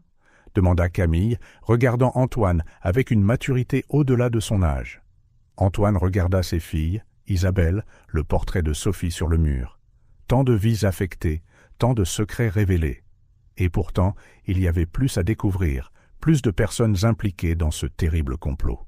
« Maintenant, » dit-il doucement, « nous commençons à réparer ce qui a été brisé. Ensemble. » Alors que le dernier rayon de soleil disparaissait à l'horizon, la famille Dupont, maintenant complète bien que blessée, partagea une étreinte hésitante mais pleine d'espoir. La route à venir serait difficile, remplie de défis et de révélations douloureuses. Mais pour la première fois depuis des années, il y avait de l'espoir. La vérité, aussi douloureuse soit-elle, avait enfin éclaté au grand jour, et avec elle, la promesse de guérison, de rédemption, et d'un nouveau départ pour eux tous. Le silence dans le salon du manoir Dupont était presque assourdissant. Antoine, Camille et Juliette étaient assis sur le canapé, leurs mains entrelacées, tandis qu'Isabelle occupait le fauteuil d'en face, paraissant plus petite et plus fragile que jamais. « Isabelle, » commença Antoine, sa voix basse mais ferme. « Il est temps. Plus de demi-vérité, plus de secret. Nous voulons tout savoir. » Isabelle hocha lentement la tête, des larmes se formant déjà dans ses yeux fatigués. Elle prit une profonde inspiration, comme pour se préparer à plonger dans des eaux profondes et turbulentes. « Tout a commencé il y a 20 ans, » commença-t-elle, la voix tremblante. « J'étais une jeune infirmière à Saint-Louis, pleine de rêves et d'ambition. » Alors qu'Isabelle parlait, des souvenirs inondèrent son esprit, la ramenant à cette époque. Flashback. Le couloir de l'hôpital était calme, les néons bourdonnaient doucement. Isabelle, dans son uniforme blanc impeccable, marchait d'un pas rapide, des factures médicales cachées dans son sac. « Mademoiselle Moreau » appela une voix profonde. C'était le docteur Garcia, le directeur de l'hôpital. « Un instant, s'il vous plaît. » Isabelle sentit son cœur s'emballer. Elle le suivit jusqu'à son bureau, craignant le pire. « Isabelle, » dit-il, s'asseyant derrière son imposant bureau. « Il est venu à mon attention que vous êtes en difficulté financière. » Elle déglutit, sentant le poids de ses dettes. « Docteur Garcia, je peux expliquer. » Il leva une main, la faisant taire. « Pas besoin. En fait, j'ai une proposition pour vous, une proposition qui pourrait résoudre tous vos problèmes financiers, et plus encore. » Fin du flashback. « C'est comme ça que tout a commencé, » dit Isabelle, revenant au présent. « Le docteur Garcia m'a offert une grosse somme d'argent pour participer à une étude spéciale. À l'époque, cela semblait être la solution à tous mes problèmes. » Antoine fronça les sourcils. Quel genre d'étude? Isabelle ferma les yeux, comme si le souvenir était trop douloureux à affronter. C'était une étude sur l'inné et l'acquis. Séparer des jumeaux identiques à la naissance et observer leur développement dans des cadres radicalement différents. Camille et Juliette haletèrent à l'unisson, se serrant les mains plus fort. « Comment avez-vous pu ?» demanda Antoine, sa voix remplie de colère et d'incrédulité. « Au début, nous nous sommes convaincus que c'était pour le plus grand bien, » continua Isabelle, sa voix à peine un murmure. « Nous croyions que les résultats pourraient révolutionner notre compréhension du développement humain. » Elle marqua une pause, les larmes roulant sur ses joues. « Mais ensuite, vous êtes né. » Flashback. La salle d'accouchement était chaotique. Sophie Dupont criait de douleur alors qu'elle donnait naissance à ses filles. Isabelle était là, le cœur déchiré entre le devoir professionnel et le terrible secret qu'elle portait. Le premier cri perça l'air, suivi d'un autre. 2 filles parfaites, identiques. « Elles sont magnifiques », soupira Sophie, épuisée, mais radieuse. Isabelle sentit son cœur se serrer. Elle savait ce qu'il fallait faire, mais à cet instant, en regardant ces 2 vies innocentes, toute la logique de l'étude s'effondra. Fin du flashback. « Je ne pouvais pas supporter l'idée de les séparer, » continua Isabelle, la voix étranglée par l'émotion. Mais le docteur Garcia a insisté. Il a dit qu'il était trop tard pour reculer. Antoine se leva brusquement, marchant vers la fenêtre, son esprit tourbillonnant avec ses révélations. « Alors vous avez décidé de garder Juliette ?» Isabelle hocha tristement la tête. « Je pensais pouvoir la protéger, lui donner une bonne vie, loin de tout ça. » Juliette, qui était restée silencieuse, parla enfin. « Mais, et notre mère? Savait-elle ?» L'expression d'Isabelle se tordit en un masque de douleur. « Sophie ?» Elle a commencé à soupçonner. Elle était brillante, vous savez. Elle a commencé à assembler les pièces, à faire des recherches. Antoine se tourna vivement. « C'est pour ça qu'elle... »« Non !» s'exclama Isabelle, horrifiée. « Nous n'avons jamais... » Antoine, la mort de Sophie, était un horrible accident. Mais elle était si proche de la vérité. Le silence qui suivit fut lourd, chargé d'émotions inexprimées et de révélations choquantes. Camille, qui avait été calme, absorbant tout, parla enfin. « Alors, tout ce temps, j'avais une sœur, et je ne le savais pas. » Vous avez toujours été sœurs, ajouta doucement Antoine, s'asseyant à nouveau à côté des filles. Des jumelles, séparées par une terrible conspiration. Isabelle sanglota ouvertement maintenant. « Je suis tellement désolé. Si je pouvais revenir en arrière… » « Mais vous ne pouvez pas, » dit fermement Antoine. « Ce qui est fait, est fait. La question maintenant est de savoir ce que nous faisons pour avancer. » Les filles se regardèrent, communiquant silencieusement. Puis, à la surprise de tous, Juliette se leva et se dirigea vers Isabelle. « Grand-mère, dit-elle doucement, ce que tu as fait était mal, très mal, mais tu as pris soin de moi. Tu m'as aimé. » Isabelle fixa Juliette, les yeux grands ouverts, croyant à peine ce qu'elle entendait. Camille rejoignit sa sœur. « Ce ne sera pas facile, mais peut-être que nous pouvons essayer de comprendre, essayer de pardonner. » Antoine regarda la scène, ressentant un mélange de fierté et de douleur. Ses filles, séparées si longtemps, maintenant unies dans la compassion. « Isabelle, dit-il, la voix plus calme maintenant, ce que vous avez fait est impardonnable. Mais à cause de ces filles, à cause de l'amour que Sophie avait pour elles, nous sommes prêts à écouter, à essayer de comprendre. » Isabelle hocha la tête, les larmes coulant librement. « Je vous dirai tout, chaque détail, chaque nom. Je ferai tout ce qu'il faut pour réparer ce que je peux. » Alors que le soleil se couchait dehors, projetant de longues ombres sur la pièce, la famille Dupont, maintenant complète bien que blessée, forma une étreinte hésitante et pleine d'espoir. La vérité, aussi douloureuse soit-elle, avait enfin émergé. La route à venir serait difficile, remplie de défis juridiques et émotionnels, mais pour la première fois depuis des années, il y avait une lumière au bout du tunnel, une chance de reconstruire ce qui avait été brisé et peut-être de créer quelque chose d'encore plus fort. Le lendemain matin se leva, gris et froid, reflétant le climat émotionnel à l'intérieur du manoir Dupont. Antoine n'avait pas dormi, passant la nuit dans son bureau, entouré de photos de Sophie et de documents hospitaliers. Ses yeux étaient rouges et gonflés, un mélange d'épuisement et de larmes refoulées. Dans la chambre de Camille, les jumelles dormaient, blotties l'une contre l'autre, comme si elles craignaient d'être à nouveau séparées. Isabelle était assise, raide, dans le salon, semblant ne pas avoir bougé du tout. Quand tout le monde se réunit enfin pour le petit déjeuner, le silence régnait. Antoine fixait sa tasse de café intacte, ses pensées une tempête d'émotions contradictoires. « Papa ?» La voix douce de Camille le ramena à la réalité. « Ça va ?» Antoine força un sourire qui n'atteignit pas ses yeux. « Je suis en train de digérer, ma chérie. » Juliette, assise à côté de Camille, hésita avant de parler. « Et qu'est-ce qui se passe maintenant ?» La question resta en suspens dans l'air, lourde et urgente. Antoine leva enfin les yeux, rencontrant le regard d'Isabelle. « Ça dépend, » dit-il, sa voix contrôlée mais émotive. « Isabelle, vous avez dit que vous nous diriez tout. Nous sommes prêts à vous écouter. » Isabelle hocha lentement la tête, posant sa tasse tremblante sur la table. « Par où dois-je commencer ?»« Par le début, » répondit fermement Antoine. « Je veux chaque détail, chaque personne impliquée. » Alors qu'Isabelle parlait, détaillant le complot élaboré des jumelles séparées, la colère d'Antoine grandissait.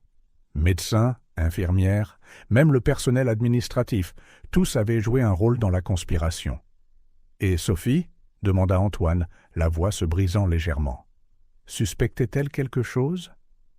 Isabelle ferma les yeux, la douleur évidente sur son visage.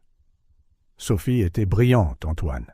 Elle a commencé à assembler les pièces, à poser des questions. Dans les derniers mois, avant l'accident, elle était si proche de la vérité. Antoine sentit une vague de nausée. Alors sa mort… C'était un terrible accident, insista Isabelle, les larmes aux yeux. Mais la pression, l'angoisse qu'elle ressentait, ça n'a pas aidé. Les jumelles écoutaient en silence, leurs mains liées sous la table. Camille parla la première. « Alors, tout ce temps, j'avais une sœur et je ne le savais pas. » Juliette hocha la tête, des larmes roulant sur ses joues.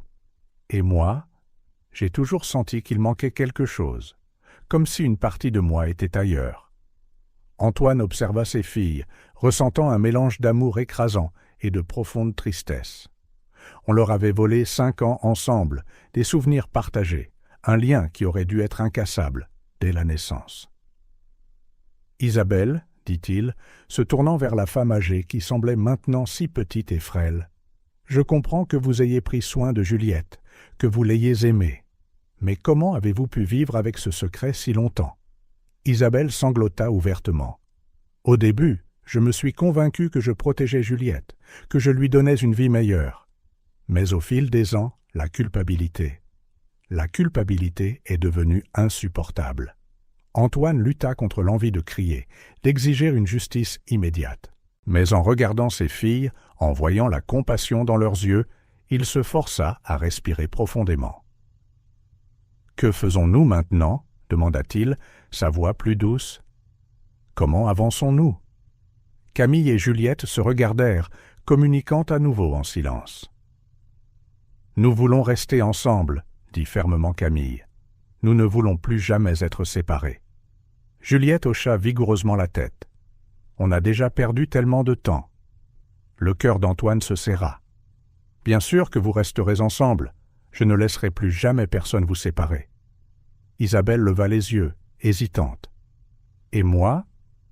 Je comprends si vous voulez que je parte, que je ne vous revoie plus jamais. » Surprenant tout le monde, Juliette répondit « Grand-mère, ce que tu as fait était terrible, mais tu as pris soin de moi, tu m'as aimé. Je ne peux pas simplement effacer ça. » Camille acquiesça. « Ça prendra du temps, beaucoup de temps, pour digérer ça, pour pardonner. Mais peut-être qu'on peut essayer. » Antoine regarda ses filles avec un mélange de fierté et d'admiration. Leur capacité de compassion, même face à une telle trahison, était inspirante. « Isabelle, dit-il enfin, ce que vous avez fait est impardonnable. Mais pour le bien de ces filles, pour l'amour de Sophie, nous sommes prêts à essayer de comprendre, à essayer de pardonner. Mais ce sera un processus long et difficile. » Isabelle hocha la tête, les larmes coulant librement. « Je ferai tout ce qu'il faudra. Je témoignerai contre toutes les personnes impliquées. J'aiderai dans toutes les enquêtes. Tout pour essayer de réparer ce que j'ai fait. » Antoine se leva, marchant vers la fenêtre. Dehors, le ciel commençait à s'éclaircir, les nuages se dissipant lentement. C'était comme si la nature reflétait l'atmosphère changeante à l'intérieur de la maison. « Nous prendrons les choses étape par étape, » dit-il, se retournant vers sa famille nouvellement réunie. « D'abord, nous devons régler le statut juridique de Juliette. C'est une Dupont, et cela doit être officiel. » Les jumelles se sourirent, l'idée d'être officiellement reconnues comme sœurs apportant une étincelle à leurs yeux. « Ensuite, continua Antoine, nous nous occuperons de l'hôpital, de toutes les personnes impliquées dans ce terrible complot. Ils doivent être tenus pour responsables. » Isabelle hocha gravement la tête. « J'aiderai de toutes les manières possibles. C'est le moins que je puisse faire. » Antoine regarda chaque visage dans la pièce. Ses filles, si semblables et pourtant si uniques. Isabelle, portant le poids d'années de culpabilité, et le portrait de Sophie sur le mur, souriant comme si elle approuvait le chemin qu'il prenait. « Ce ne sera pas facile, dit-il doucement. Il y aura des jours difficiles à venir, mais nous les affronterons ensemble, en famille. » Camille et Juliette se levèrent, enlaçant leur père dans une étreinte serrée. Isabelle observait de loin, le regret et l'espoir se mêlant dans ses yeux. La route à venir serait longue et semée d'embûches. Il y aurait des moments de colère, de douleur et de doute, mais il y aurait aussi des moments de joie, de découverte et d'amour renouvelé. La vérité, aussi douloureuse soit-elle, avait enfin émergé, et avec elle, la promesse d'un nouveau départ, une chance de reconstruire ce qui avait été brisé, et peut-être de créer quelque chose d'encore plus fort à partir des fragments. Alors que la famille Dupont s'étreignait, réunie après des années de séparation et de secrets, le soleil perça enfin à travers les nuages, projetant un rayon de lumière dorée à travers la fenêtre. C'était un nouveau jour, un nouveau chapitre, et ensemble, ils étaient prêts à y faire face. Dans le salon du manoir Dupont, autrefois théâtre de tant de révélations douloureuses, des décorations de Noël ornaient maintenant l'espace. L'odeur de cannelle et de pain emplissait l'air, se mêlant à l'anticipation palpable. Antoine Dupont se tenait près de la cheminée, observant les flammes dansantes en attendant les derniers invités. Camille et Juliette, vêtues de tenues identiques, chuchotaient avec enthousiasme sur le canapé, leurs mains entrelacées, comme si elles craignaient de se séparer à nouveau. La sonnette retentit. Isabelle, qui ajustait nerveusement les ornements du sapin, se figea. Antoine lui lança un regard rassurant avant d'aller ouvrir la porte. Robert salua Antoine en tendant la main au père adoptif de Juliette. « Bienvenue, entrez, je vous en prie. » Robert, encore visiblement secoué par les récentes révélations, entra avec hésitation. Ses yeux trouvèrent immédiatement Juliette, qui courut le serrer dans ses bras. « Papa !» s'exclama-t-elle, enfouissant son visage dans sa poitrine. Robert la serra fort, les larmes aux yeux. « Ma petite fille !» Camille observait, curieuse et appréhensive. Antoine posa une main réconfortante sur son épaule. « C'est bon, ma chérie, » murmura-t-il. « Il fait partie de ta famille, maintenant aussi. » Quand tout le monde fut installé, Antoine se racla la gorge pour attirer l'attention. « Merci à tous d'être venus, » commença-t-il, la voix chargée d'émotion. « Je sais que les dernières semaines ont été difficiles, c'est le moins qu'on puisse dire. Mais nous sommes ici aujourd'hui pour discuter de l'avenir. L'avenir de Camille et Juliette. » Les filles se redressèrent, leur visage un mélange d'anxiété et d'espoir.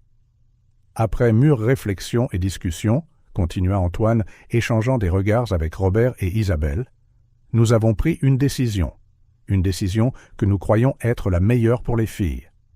Robert se pencha en avant, la voix rauque. Et quelle est cette décision? Antoine prit une profonde inspiration.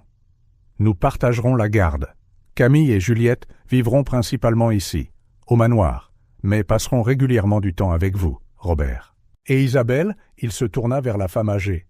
Vous continuerez à faire partie de leur vie, si vous le souhaitez. Isabelle laissa échapper un sanglot de soulagement. Merci, Antoine. Merci. Juliette regarda Robert, l'inquiétude dans les yeux. Papa, tu es d'accord avec ça?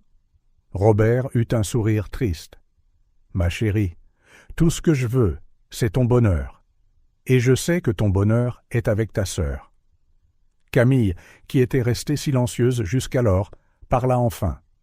Est-ce qu'on pourra vraiment rester ensemble pour toujours? Antoine s'agenouilla devant les filles, leur tenant les mains. Oui, mes chéris, vous ne serez plus jamais séparés. Je le promets.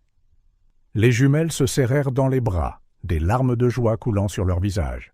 La scène émut tout le monde, leur rappelant le vrai sens de la famille. « Maintenant, dit Antoine en se levant, et si nous célébrions ce nouveau départ? Après tout, c'est Noël. » Les heures qui suivirent furent remplies de joie et de réconciliation. Le manoir résonnait de rires et de conversations animées. Camille et Juliette couraient partout, se montrant leurs jouets préférés et faisant des projets pour l'avenir. Au moment d'échanger les cadeaux, Antoine demanda le silence. « Camille, Juliette, dit-il en tendant à chacune une petite boîte. Ce sont des cadeaux spéciaux. Quelque chose pour symboliser votre connexion. » Les filles ouvrirent les boîtes simultanément, révélant deux pendentifs identiques en forme de cœur. Une fois assemblés, ils formaient un seul cœur complet. « Oh, papa !» s'exclama Camille, les larmes aux yeux. « C'est magnifique. »« C'est beau !» chuchota Juliette en admirant le pendentif. Antoine les aida à mettre leur collier, le métal froid contre leur peau, un rappel tangible de leur lien incassable. Isabelle s'approcha timidement, tenant 2 paquets. « J'ai aussi quelque chose pour vous. » À l'intérieur des paquets, les filles trouvèrent des albums photos. L'album de Camille était rempli de photos de Juliette grandissant, tandis que celui de Juliette contenait des photos de Camille. « Pour que vous puissiez connaître les années que vous avez perdues, » expliqua doucement Isabelle. Les jumelles serrèrent Isabelle dans leurs bras, murmurant des remerciements sincères. Antoine observait, ressentant un mélange complexe d'émotions. La route vers le pardon serait longue, mais c'était un bon début. Quand tout le monde se rassembla autour du sapin, Antoine se racla de nouveau la gorge. « J'aimerais dire quelques mots, commença-t-il, la voix tremblante. Cette année nous a tant appris sur la famille, le pardon et les nouveaux départs. Nous avons appris que les liens qui nous unissent sont plus forts que n'importe quel secret ou séparation. Il regarda Camille et Juliette, son cœur débordant d'amour. « Mes chères filles, vous êtes la preuve vivante que l'amour surmonte toutes les adversités. Votre capacité à pardonner, à aimer inconditionnellement, nous inspire tous. » Se tournant vers Robert et Isabelle, il continua. « Et à vous, merci. Merci d'avoir pris soin de Juliette, de l'avoir aimée comme la vôtre. Notre famille n'est peut-être pas conventionnelle, mais c'est la nôtre. Et ensemble, nous donnerons à nos filles tout l'amour et le soutien qu'elles méritent. » Des larmes silencieuses coulaient sur les joues de tout le monde. Isabelle s'avança, la voix chevrotante d'émotion. « Je veux exprimer ma plus profonde gratitude, commença-t-elle, pour votre pardon, pour la chance de faire partie de cette famille. Je promets de consacrer chaque jour qui me reste à me racheter, à soutenir ces merveilleuses filles. » Camille et Juliette se levèrent, entraînant tout le monde dans une étreinte de groupe. Un instant, toutes les blessures et les ressentiments passés s'évanouirent, remplacés par un sentiment d'unité et d'espoir. Plus tard, pendant que les adultes discutaient dans le salon, Camille et Juliette s'éclipsèrent dans le jardin. La neige tombait doucement, transformant le monde en un conte de fées. « Que penses-tu que l'avenir nous réserve ?» demanda Juliette, son souffle formant de petits nuages dans l'air froid. Camille sourit, serrant la main de sa sœur. « Je ne sais pas avec certitude, mais je sais que nous y ferons face ensemble. Toujours. » À l'intérieur de la maison, Antoine observait ses filles jouer dans la neige. Isabelle et Robert le rejoignirent à la fenêtre, chacun perdu dans ses propres pensées. « Elles sont incroyables, n'est-ce pas ?» murmura Robert. Antoine hocha la tête. « Elles le sont, et elles méritent le meilleur que nous puissions leur donner. » Isabelle essuya une larme. « Nous y arriverons, pour elles. » Alors qu'ils regardèrent les jumelles construire un bonhomme de neige, riant et jouant comme si elles n'avaient jamais été séparées, tout le monde sentit une vague d'espoir. Le chemin à venir ne serait pas facile, mais avec amour, compréhension et engagement, ils affronteraient chaque défi ensemble. La neige continuait de tomber, recouvrant le jardin d'une couverture blanche et pure. C'était comme si l'univers leur offrait à tous une nouvelle page blanche, une chance de réécrire leur histoire. Camille et Juliette, main dans la main, regardèrent vers la fenêtre, saluant joyeusement leur famille réunie. Leurs sourires identiques, remplis d'amour et de promesses, étaient le témoignage vivant que même dans les moments les plus sombres, la lumière de l'amour et de la vérité trouve toujours un chemin. Et ainsi, sous le ciel d'hiver, la famille Dupont, élargie, blessée mais guérie, accueillit un nouveau chapitre de sa vie. Un chapitre d'unité, de pardon et surtout d'amour inconditionnel. L'avenir, autrefois incertain et sombre, brillait maintenant de possibilités. Camille et Juliette grandiraient ensemble, soutenus par un réseau d'amour qui transcendait les liens du sang et les conventions. Et ensemble, elles apprendraient que la vraie famille est celle que l'on choisit de construire, de nourrir et d'aimer, quoi que la vie leur réserve. Alors que le ciel nocturne scintillait d'étoiles lointaines, le rire de la famille réunie résonnait doucement dans les couloirs du manoir. La promesse d'un nouveau départ, scellée par l'espoir et l'amour, les guiderait vers l'avant. Et dans le silence feutré de la neige qui tombe, leur histoire recommençait.